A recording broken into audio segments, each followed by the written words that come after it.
So this is our first unit on our population. This is our first video, excuse me, on our population unit, I meant to say. And so in this video we're going to give you some background information about what is population study, how can it be used, and what are some of the different numbers and statistics that people look at when they study populations. So first off, population is connected to geography, and you might question that and say, how could populations, I thought geography was about environments. Well, let's look at a definition. This is part of what is called human geography. So here's a definition from your favorite website, Wikipedia, that says, right, human geography is the study of how humans live along with other things such as their culture and lifestyle and related to their environments, right? So that's what we're going to be really looking at, is how people react possibly to their environment, not necessarily the physical environment, which we'll talk about next, but the things around them and how that interplay between environment and people happens, populations. So first thing that you could, a big idea with populations that you need to understand is that where and how people live is greatly related to their physical environment. You would think different types of physical environments, right, can be related to the land that they live on. Is it flat land or mountainous? Right? Flat land is easier to probably grow food on. Is there access to water, like rivers or oceans that they can use for not only to drink if it's fresh water, but also to feed themselves if it's next to the ocean to catch fish possibly. So land and water is part of the physical environment, but also another topic that we've spoken about in geography before in Form 2 is weather and climate.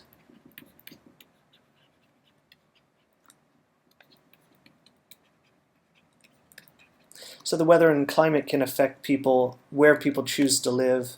Hot places you're going to find possibly like deserts, fewer people choosing to live there. Cold places like the far north, you're going to find again fewer people, right? So a more moderate temperature climate that's not as extreme, you're going to find more people choosing to live there probably. Another thing that we need to talk about is that not only do people choose where they live because of the physical environment, but they also make impacts on the environments in which they live, right? So people can possibly knock down hills to build houses on. We could use technology to help us out if we live in a more extreme environment, a drier environment, to bring in water, for example, to allow more people to live there. So populations is connected to human geography. So who and how do we use this information about populations? Well, we look at trends. Trends are movements in certain directions.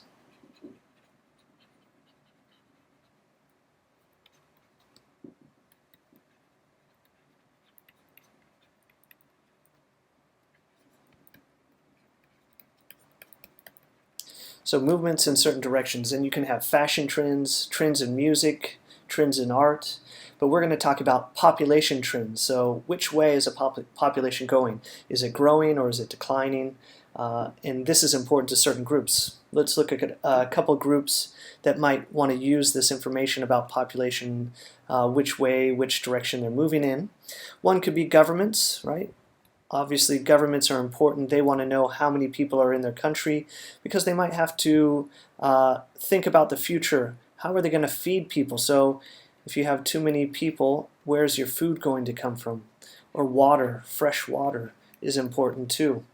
Or possibly, especially in Hong Kong, you hear this every once in a while in Hong Kong, is we need more homes. Our population could be growing, and so we need more homes for people to live in. So governments are looking at this information about populations all the time to monitor what are the needs of the society. Another group that might be interested in this information is health and medical organizations, right? Their main mission, these organizations, are to improve people's lives. So they might look at things like, if the population is growing, do we need more hospitals? Where do we put those hospitals? Because we want them near people so they can get to the hospital in time if they're sick. So they're looking at populations to try and figure out maybe where's the next disease going to hit, like SARS or Ebola and things like that. They want to check populations for those things. And last one could be economists, people that study the economy of nations and money. And why would they be interested in populations? Well, they're looking at workforce, labor force, and workers, right? They need to think about if there's more people in a population, you want more jobs so that those people are not unemployed. So they have to think about where are we going to put our money, how can we grow the economy and the jobs in a country to make the country and nation stay powerful, stay wealthy. So these different groups might look at populations. They find that information important in their study. What else can population tell us, right? Well, again, it can tell us what is the future going to look like, right? Because a trend usually is a steady line in one direction, for example, maybe up or down, right? This helps us predict what's the future going to look like, how many people are going to be in a country, what are some of the problems going to be. They can also look at population explosions, or what are great growths. Great growths in population, right? So that could be important. Developing countries, these are poorer countries with maybe not necessarily less resources, but they're not maybe using their resources as efficiently. So many developing countries will look at populations, and this is also a way to help in poverty in some of these countries. If families can have smaller families or fewer children, they can spend some of that extra money that they would have to spend on a larger family, on greater resources, buying better food, a bigger house, things like that. And so that can help developing countries in poverty. Rich countries are also interested in their populations, right?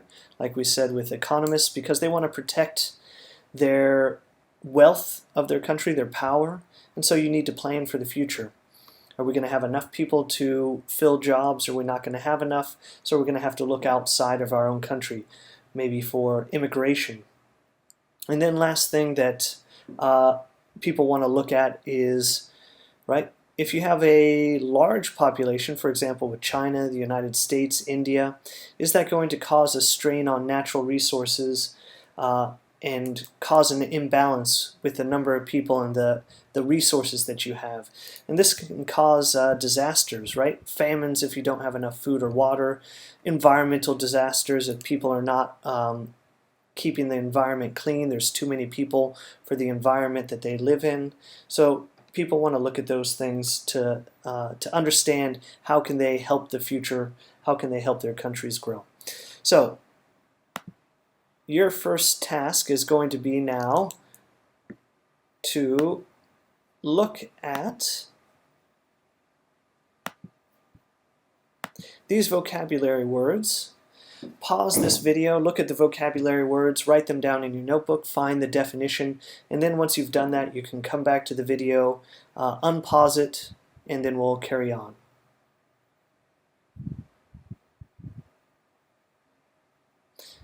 Okay, so after you've done the vocabulary, the next stage we're going to look at what is this unit going to look like. Here's the layout of the unit. We are up here at the top. We're doing this background video right now, so you're learning some background information about populations, right? Then you're going to break up into two different sides. You're going to look at population growth, and then on the opposite side, population decline. You're going to look at examples. So for growth, we're going to look at the country of Ethiopia. It has great population growth. And for decline, we're going to look at Japan. And then once you learn about that information, you're going to build your own knowledge, own understanding about Hong Kong. So you're going to determine, what is Hong Kong? Is it more related to growth or population growth? Or is Hong Kong in a population decline? Or is it somewhere in between? Is it something different? And then once you watch these videos on Ethiopia and Japan, and learn about Hong Kong, before you move on, you're going to have to take some quizzes to prove that you've actually learned this information. And then what are you going to do? You're going to move on now next to the consequences of population growth, looking at Ethiopia, and consequences of population decline, looking at Japan. Same thing. You'll do some investigating on Hong Kong, take a quiz, and then you're going to move on to actions. What kind of actions do governments take for population growth in Ethiopia? We're going to use the examples. What kind of actions are governments and people taking in Japan in population decline? And once again, you can guess again. We're going to look at Hong Kong. You're going to take a quiz, and then at the end we'll come back for a conclusion, summing everything up, and take an exam on all of this information. So, let's get started. Our first topic is we're going to look at some basic numbers that people look at when they look at population growth or decline. So, first ones we're going to look at are called crude birth rate and crude death rate. Now, don't be confused by this word. Crude just means general. It doesn't mean the other definitions. Crude can also mean like vulgar, rude language or something like that, base language, but that's not what we're talking about. We're talking about just an average birth rate in a country or a region. You can abbreviate birth rate BR, right? And so what is the crude birth rate? Here's a definition. It's the number of births in a population per 1,000 people per year, right? So remember that definition. Number of births, live births, right? So the baby has to live after birth, per 1,000 people per year. Here's how you figure this number, right? It's very easy. You take the total number of births, total number of births in an area. Could be a city, could be a nation, in a small section of a society, province or state, right? But total number of births wherever you're looking, divided by the total population in that area or nation, and then you'll get a small number, a decimal, and you'll times that times 1,000, and it'll give you your birth rate. Same thing for death rate, which is abbreviated DR. It's the number of deaths per 1,000 people per year, right? Same figure, you take the total number of deaths in an area, divide that by the total population. It'll give you a decimal point. You multiply that by 1,000, and that's going to give you your death rate. Last one quickly is your rate of natural increase. This can be abbreviated RNI, rate of natural increase. So what is this? This is the difference between the births and deaths in an area. So it tells you either how much a population is growing. If the number is positive, then it's going to be a growing population. If it's a negative number, then it's a declining population. Or if it's not going up or down, it's zero. So it's not doing anything. It's not increasing and it's not decreasing. It's just steady. It's even. But notice that this is natural increase. So this is population increase or decrease just from births within that area, not from people moving into the area. Okay? So we're going to do a little bit of practice. Down here we have our example of Kenya in Africa in 2013. I give you the total number of births and the total population. I've already given you a birth rate, but I want to check yourself.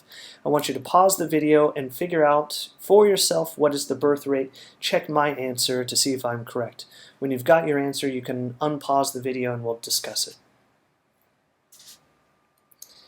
So, what you should have done was take the total birth rate, I'm going to abbreviate that TBR, and then you divide that by the total death rate, or total population, excuse me, total population, and that gave you a number something like 0.030758, right? And if you multiply that by 1,000, should give you a number like 30 0.76. So when you were checking my answer, you should notice that it's a little bit off. I got this number from a website called Index Mundi. It's a great statistic website that gives you all countries' different types of statistics for populations in different countries. So they might have used a little bit of different numbers. Some countries report their populations and births a little bit differently, so that it might be a little bit off. But generally, you should have now gotten the idea of how to figure out birth rate, crude birth rate in a country. So next thing you're going to do then is do this on your own. So I want you to pause the video again in a second, and then you're going to figure out what is the birth rate for Cambodia in 2013 and for Taiwan, and then we're going to compare them. So pause it and then come back and we'll look at your answers. So your answer for Cambodia should have looked something like this: 0.02487. When you multiply that by 1,000, that equals 2488. So your birth rate for Cambodia should be 2488. Pretty similar, about 6 or 7 off of Kenya. So both of these are fairly high birth rates. Let's look at Taiwan. What you should have gotten for Taiwan is 0.00852, and when you multiplied by 1,000, you should have gotten 852. So the answer should be 8.52, Taiwan. So now we can compare. Look at Cambodia, 24.88, and Taiwan, 8.52. Quite a big difference. Taiwan has a fairly low birth rate. Okay, so now again I want you to look at rate of natural increase. Remember, rate of natural increase is, excuse me, let me get my pen back, is birth rate minus death rate, and that gives you RNI. So figure, I give you the figure for Kenya already, right? You take 30.08 minus 8, and the rate of natural increase is 22.08 for Kenya in 2013. Now I want you to figure out Cambodia in 2013 and Taiwan. Pause the video, and when you're ready, come back and we will discuss your answers.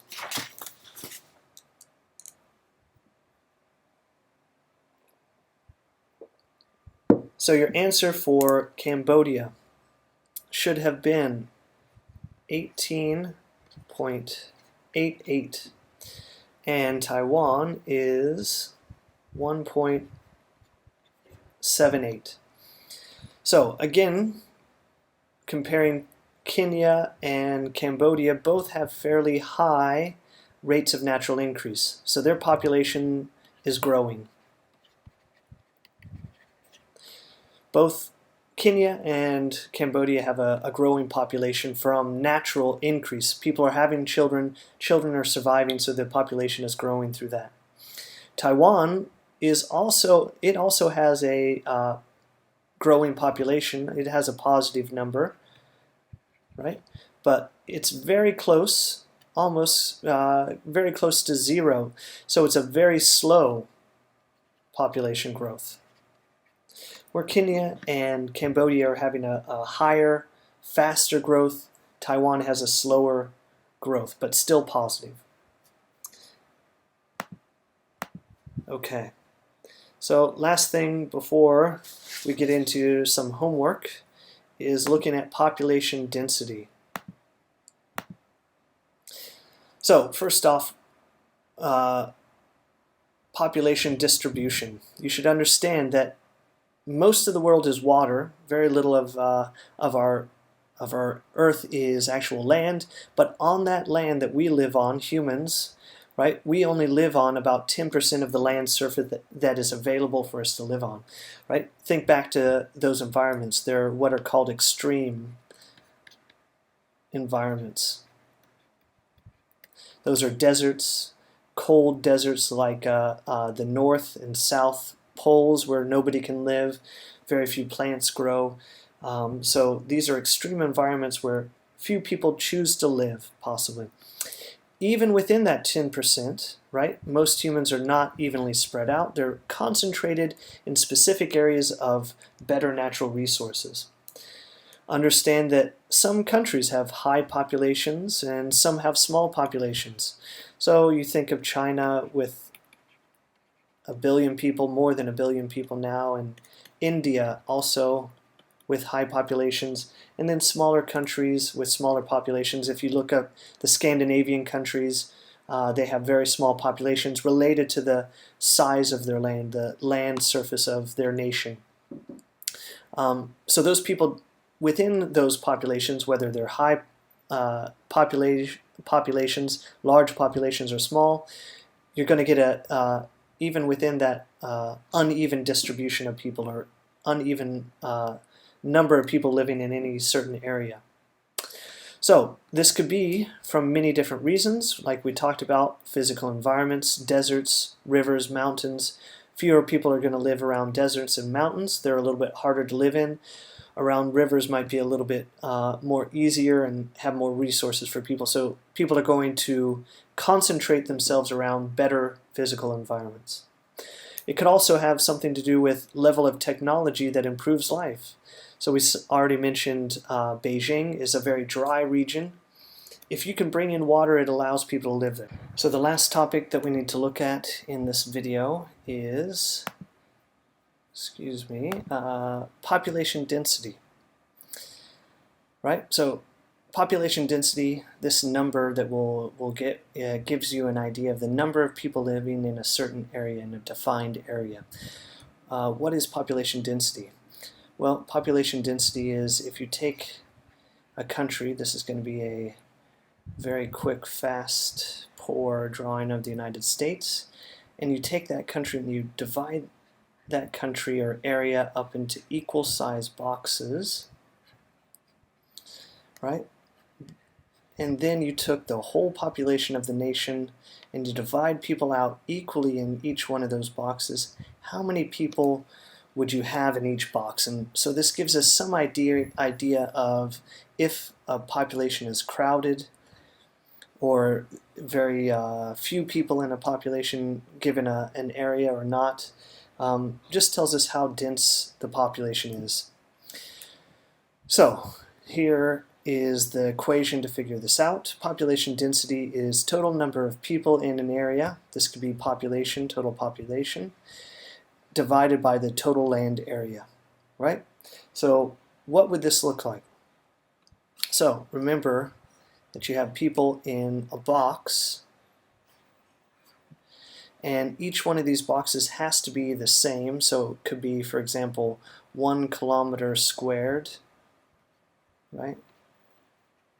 Or it could be 1 mile. It doesn't matter whichever measurement, but you have to use the same measurement to compare different population densities.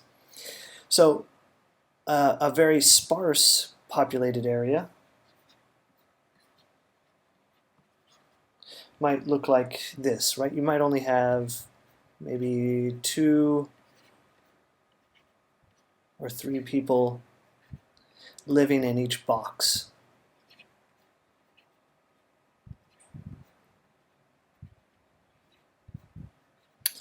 So this means that these people are able to, within that kilometer or square kilometer, spread out evenly, and they have quite a bit of land.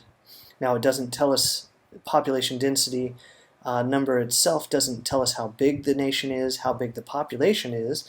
It just tells us how densely populated that population is. It also doesn't tell us about the distribution, where these people are living within the nation. Right? So the other descriptor that you could have could be a dense population or a densely populated area. Right? And so what's that going to look like? In each one of the boxes you're going to have many, many more people. They should be the same number, but I'm not really counting, so just so it looks excuse me, that looks similar, right? So this is a very densely populated nation or area, right? You have many more people if they spread out evenly within this box, right? It's going to be many more people. They're not going to have as much area to live in. This would be places like China, possibly, or Hong Kong, especially in a city, right?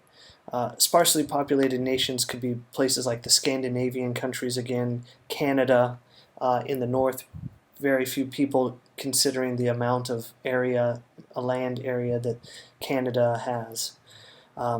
Okay. So, your homework now for the next class is to find about 3 or 4 of the most densely populated countries in the world. Write those countries down in your notebook with the population density number, and we'll discuss it in the next class. Also, do some research and find the least densely populated countries in the world. Who has the fewest people per land area? Find about 3 or 4 of those with the number, and then we'll discuss those also in class. If you're interested in looking at any more of this information, notice I have the references where I took this information below. You can go back to these websites and look through any of them to find out more about populations.